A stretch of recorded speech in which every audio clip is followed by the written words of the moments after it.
अस्सलाम वालेकुम फ्रेंड्स, मेरा नाम डॉक्टर फराज़ अहमद है और आज इस वीडियो का जो बेसिक मकसद है वो यही है कि कल ही जो पीपीएससी ने मेडिकल ऑफिसर्स के लिए जॉब्स का और इंटरव्यू के बाद जो सीट्स का अनाउंस किया है, तो इस वीडियो में मैं आज आपको बताऊंगा कि अब आगे चलकर हम लोगों को क्या करना है।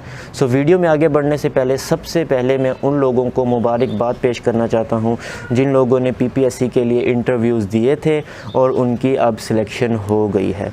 So as you all know that there was 1000 seats and applicants were 5005. So यार you are really lucky people, जिन लोगों की सिलेक्शन हुई है बहुत ही लकी लोग हैं। So let's move to the video.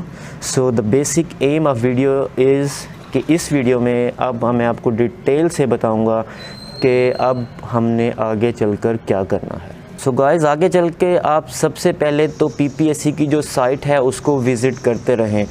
कुछ ही दिनों में इन 3-4-5 days PPSC will display another merit list on website. जो अभी उनकी जो सिलेक्शन लिस्ट आई है उसमें उन 1000 लोगों के नाम हैं जिनकी सिलेक्शन हुई है, लेकिन कुछ ही दिन में पीपीएससी एक और लिस्ट अपनी जो वेबसाइट है उस पर डिस्प्ले करेगी, जिसके अंदर उन्होंने जिन एप्लीकेंट्स ने इंटरव्यूज़ दिए थे 5005 ने, उनको 3 कैटेगरीज़ में PPSC will divide. A category recommended, second category will be not recommended and third category will be failed. So जिन लोगों का नाम रिकमेंडेड में आया है उनका ऑलरेडी आ चुका है पीपीएससी की लिस्ट में, जिनकी सिलेक्शन हो गई है। नॉन रिकमेंडेड वाले वो लोग हैं जिन्होंने इंटरव्यू पास किया है लेकिन उनकी सिलेक्शन नहीं हो पाई। ठीक है, तो इट्स मीन कि जो नॉन रिकमेंडेड में आ रहे हैं उनका चांस काउंट नहीं होगा। कीप इन माइंड, जिन लोगों का नेम नॉन रिकमेंडेड में आएगा उनका चांस काउंट नहीं होगा। ठीक है, क्योंकि उन्होंने इंटरव्यू जो है वो पास कर लिया है।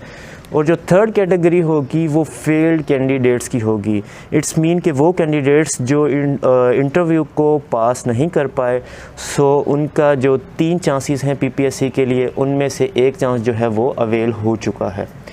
So keep visiting PPSC website, they will shortly display this list. So guys, जैसे ही पीपीएससी अपनी साइट के ऊपर कैंडिडेट्स को इन 3 कैटेगरीज़ में डिवाइड करेगा, तो उसके बिल्कुल साथ ही प्राइमरी और सेकेंडरी जो हेल्थ डिपार्टमेंट है वो अपनी वेबसाइट पे जाके उन जो सिलेक्टेड कैंडिडेट्स हैं, ओनली 1000 कैंडिडेट्स, उनके जो नाम हैं वो वहाँ पे डिस्प्ले करेगा। पीएसएचडी की वेबसाइट पे उनके नेम डिस्प्ले होंगे। और जैसे ही प्राइमरी सेकेंडरी हेल्थ डिपार्टमेंट अपनी साइट के ऊपर उनके नेम डिस्प्ले करेगा, उसके साथ ही पीएसएचडी अपनी जो वेबसाइट है उसके ऊपर जाकर एक पोर्टल ओपन करेगा। जब वो पोर्टल एक्टिवेट हो जाएगा तो आपने उस पोर्टल पे जाके अपना CNIC नंबर इंटर करना है। तो जैसे ही आप अपना CNIC नंबर इंटर करेंगे तो आपकी वहाँ पे सारी डिटेल्स आ जाएंगी, आपका नेम, आपका फादर नेम, आपका एड्रेस, आपका CNIC, आपका फ़ोन नंबर। तो जैसे ही आप वो देखेंगे कि इट्स मई, तो आप फिर क्या करेंगे, आपने वहाँ से 2 ऑप्शंस हैं, वहाँ से फिर आपने उस पोर्टल में लॉगिन करने के बाद 2 फॉर्म जो हैं वो डाउनलोड करने हैं। उनमें से जो पहला फॉर्म है वो ऑफ़र लेटर है और जो सेकंड लेटर है वो है एक्सेप्टेंस लेटर।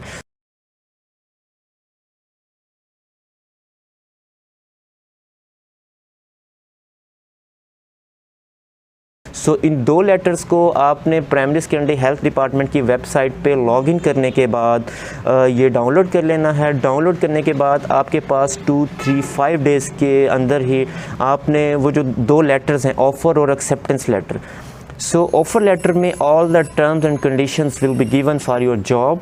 आपने उनको थारोली और बड़े अच्छे से रीड करना है उन सारी टर्म्स और कंडीशंस को। So definitely everyone will be willing, everyone will be agreed with those terms and conditions. So उन टर्म्स और कंडीशंस को पढ़ने के बाद आपने जो एक्सेप्टेंस लेटर है उस पर साइन करने हैं। उस पर भी आपका सारा name, father name, address, phone number, CNIC, everything will be given on acceptance letter as well. So आपने एक्सेप्टेंस लेटर पे सिग्नेचर करने के बाद उसको स्कैन करना है और स्कैन करने के बाद आपने उसको वापस पोर्टल में लॉगिन करने के बाद अपलोड कर देना है।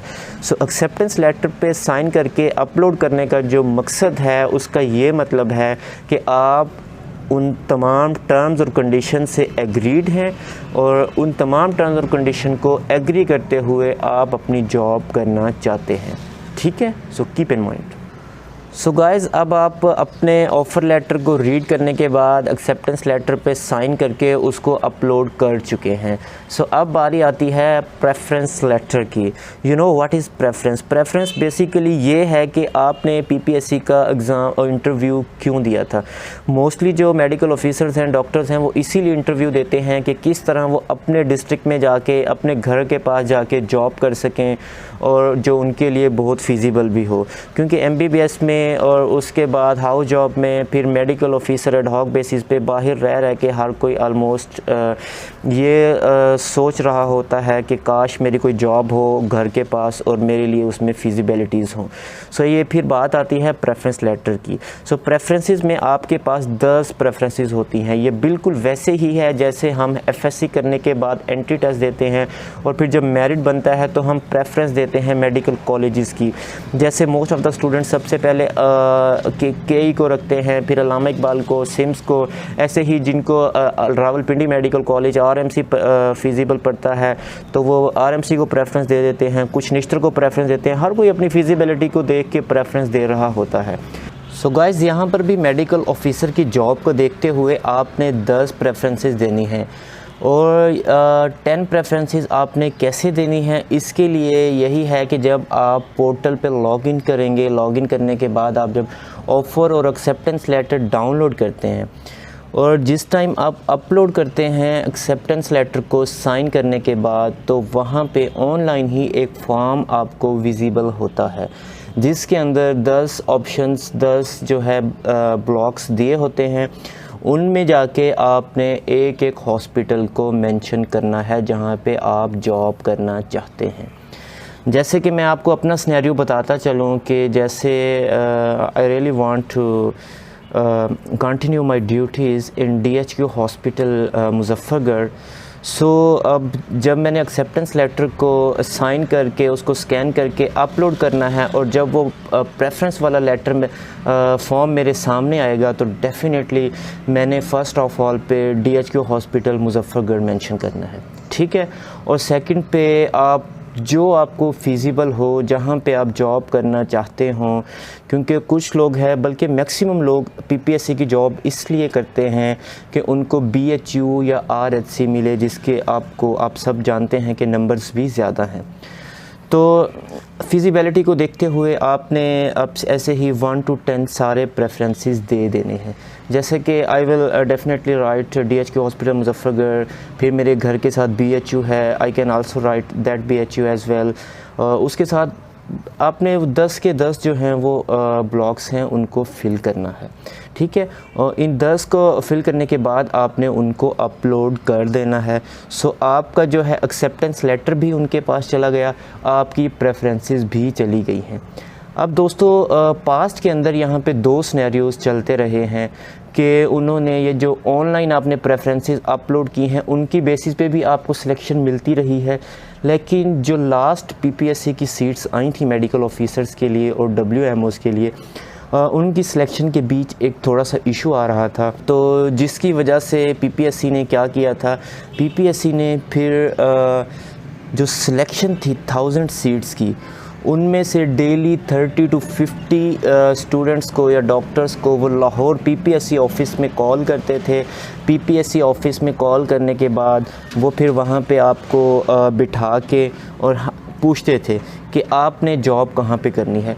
जैसे कोई for example someone continue his job in Rawalpindi, तो जो रावलपिंडी के उसकी जो प्रेफरेंस हैं वो उसकी सारी प्रेफरेंस उसने निकाल ली। प्रेफरेंसेस निकालने के बाद फिर वो रावलपिंडी में अवेलेबल सीट्स को देखते थे। फिर अगर उसका प्रेफरेंस 1 पे उसकी सीट्स वेकेंट है या वहाँ पे कोई एड हॉक वाला काम कर रहा है तो वो उसको अलॉट कर देते थे। अगर ऐसा नहीं हुआ तो फिर दूसरी, तीसरी, थर्ड, फोर्थ, फिफ्थ, सेवन्थ और ऐसे ही मतलब 10th प्रेफरेंस तक वो उसको कहीं ना कहीं पे सीट मिल जाती थी। सो पास्ट में 2 सिनेरियो हुए हैं जो मैं आपको बता चुका हूँ। एक सिनेरियो ये भी होता रहा है, जो मोस्ट ऑफ़ द टाइम यही हुआ है कि ऑनलाइन प्रेफरेंस दी, उसी की बेस पे आपके ऑर्डर्स आए। लेकिन लास्ट टाइम इशू हुआ था तो लोगों ने कंप्लेंट्स की थी पीपीएससी में, तो पीपीएससी ने लोगों को डायरेक्टली अपने ऑफिस कॉल की थी और उनका ये मैटर वहाँ पे सॉल्व किया गया था। सो दोस्तों, दिस वाज ऑल अबाउट के पीपीएससी ने जो अपनी लिस्ट शो की है, उसके बाद हमें क्या करना है। सब लोगों को मेरी तरफ से बहुत बहुत गुड लक फ्यूचर के लिए। और guys keep in mind one thing, PPSC की जो जॉब है, ठीक है आपकी जॉब हो गई है, मेरी भी हो गई है अल्हम्दुलिल्लाह, हमें अल्लाह का शुक्र अदा करना चाहिए। लेकिन keep in mind this is a job of medical officer and medical officer is nothing. So अपने एम्स हाई रखें, एम्स हाई रखें। अगर आपको कोई एफसीपीएस करनी है, आपको कोई उसमें मास्टर्स करने हैं, एमफिल करना है, आपको प्लैब का प्लान है, तो still you have much time. अपनी जो आपकी थिंकिंग है उसको रिवाइज़ करें, उसको दोबारा से रिव्यू करें और अपने एम्स को हाई करें, क्योंकि जो फ्यूचर है वो सिर्फ कॉम्पिटेंट लोगों का है। Okay guys, thank you very much, remember me in your prayers. अल्लाह हाफिज़।